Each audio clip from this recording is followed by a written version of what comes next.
Awit 119, 65 hanggang 68, 71 at 72. Ginawan mo ng mabuti ang iyong lingkod o Panginoon ayon sa iyong salita. Turuan mo ako ng mabuting pagpapasya at kaalaman, sapagkat ako'y sumampalataya sa iyong kautusan. Bago ako nagdalamhati ay naligaw ako, ngunit ngayon tinutupad ko ang salita mo.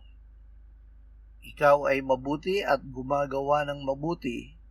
Ituro mo sa akin ang iyong mga tuntunin. Mabuti sa akin na pinapagkumbaba ako upang aking matutunan ang mga tuntunin mo. Ang kautusan ng iyong bibig ay higit na mabuti sa akin kaysa libu-libong pirasong ginto at pilak. Ang naglalapit sa atin sa Diyos.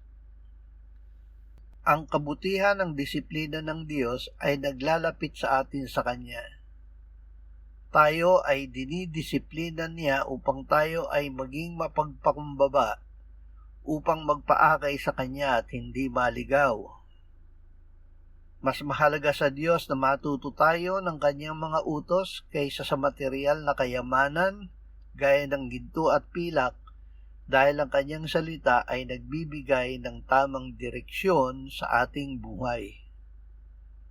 Ang lahat ng ginagawa ng Diyos, maging ito ay pagpapala o disiplina, ay nagmumula sa Kanyang likas na kabutihan at katapatan. Ang mga ito ay paraan ng Kanyang pagmamahal sa atin upang maranasan natin ang Kanyang katuwiran sa ating pamumuhay.